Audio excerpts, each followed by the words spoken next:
go. We're recording through USB. Just pointed at us. That's all I got to say.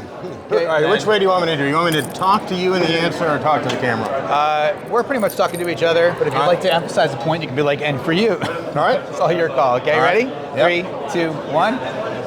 Oh, I'm sure our mics are good. Aloha, welcome to the Solar Coaster. We're here at RE Plus Hawaii in January of 25. I've got Doug McLeod, a longtime contributor and friend of the Solar Coaster. Now, Doug, you actually helped organize this event for RE Plus, and this is the second RE Plus Hawaii. A lot of communications over the course of the last few months. We had a great meeting. I was in Brazil, you were somewhere else. We're talking about the development of RE Plus Hawaii number 2. So what's your take on this event? How does it feel for you? What did you see? Yeah, I've been learning things, which is always really the test, right? If you want to go to a conference, did you learn something? So number one, I do feel like I'm definitely learning stuff. And as far as putting it together, yeah, I think it was a success. I mean, you look at the level of speakers you've got here. I mean, if you're someone coming to Hawaii, I mean, you got a chance to hear from really the top people operationally at both KIUC and Hawaiian Electric yesterday. That was pretty interesting to me. Now that's utility scale and obviously distributed. There's been some interesting discussions too. And then there was an equity discussion this morning that, is interesting. I mean, I kept watching that, and for me, I'm like an old school utility guy, and we've had this phrase forever in the utility business about just and reasonable. And for me, I really had trouble with understanding in the equity docket, like if we think about what that is going to mean, how that could be different from just and reasonable. If we drew a Venn diagram, I see them almost completely overlapping, so I don't really understand ultimately why the commission opened an equity docket rather than saying we want to take our statutory language, which is used all over the world. Just and reasonable is a really standard phrase in the industry, and say, how can that be equity? I mean, that to me would be a much easier path than, the current path is let's define what we're going to talk about, and then let's talk about it, and we're going to use several rounds of consultants to get there. And so again, I just for me, I still, as an old school utility guy, feel like just and reasonable is enough to work with. It's enough to get you to equity. And obviously there are people that disagree. Right, got it. Thank you for that. What do you think what do you think about this kind of precedent in 23 of the KIUC and the rates kind of dipping below HEI rates? To me, that seems like a big move that just happened, and we see the also what's happening with the utility itself and the challenges they're facing. I mean, what's your big picture on that? Personally, I think KIUC is taking a well-justified victory lap at the moment. I think that if you look at this and you say in the utility business, the general assumption is that having a larger population allows you to take fixed costs, spread them across that population. So let's look at Kauai. 60,000 full-time population, and their rates are now lower. That's astonishing. And it's clear the path they've taken, right? They've been very consistent. It's been about big utility scale PV. That's what's done it.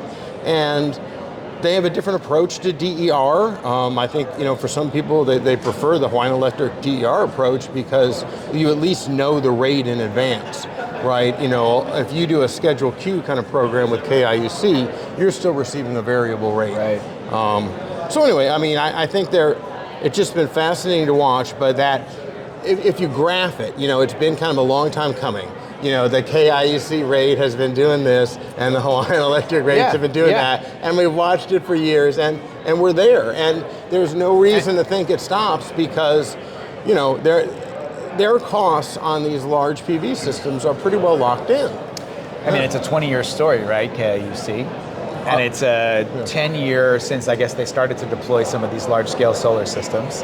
And you think that it could continue to potentially go down and those roads could kind of cross even more, I guess? I do. I mean, I think that the basic model, I don't live in Kauai, but from what I understand, there's not a huge level of community opposition to the idea of more solar farms. There haven't been big incidents that have, caused. I hear something big is coming too, as well. There's something right around the corner, another huge system that's supposed to be deployed. I mean, that's the path that they're on, and right. It makes sense. Again, with the tax code the way it is, to make hay while the sun shines, and this is still a good time to build. And I want before we close out, any thoughts on Maui? I mean, it's our home. We live there, and what I thought has been interesting. Okay, listening to folks, they've been basically implying. And of course, you and I are going to agree that the current rate structure for smart export in Hawaii makes no economic sense. And the place that shows that the most is Maui. Maui, the export rate is 6.6 cents kilowatt hour. No one in the business can do a new system today and make that. And so that's why we saw those comments, from the other Josh with Revolution, where he pointed out that currently, all the economics of Hawaii drive you to self-consume. And that's the opposite of what folks say they want, which is all these DERs as a grid asset.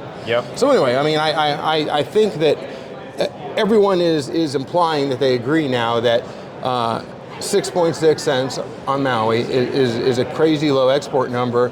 And I will never understand, I mean, how we got to a situation where on Big Island, the value is twice that, or at the same time. And then on a practical level, we know, like we sit there, we live there with solar, battery, EV. We have all these assets that are being underutilized. By myself, I see it tap out every day, and I go, wow, it's sitting there. I'd love to do something, but there's no way for me to give you any of it. You know, you can multiply that by how many thousands, and it's already there. So it's like all these assets are sitting there going, please use me, please use me. So no, you can't have a policy or a system that'll work. That's right. We should give credit to the commission for just acknowledging that they need to change that direction. Excellent, but fantastic. Anyway, Doug nice McLeod. talking. Pleasure. All right. Aloha, everybody. Thanks. Thanks, dude. All right. Yeah, thank you so much. Oh, yeah. Okay. I don't know what that happened. You're going to support. Your swing by after. Skills could be used far better.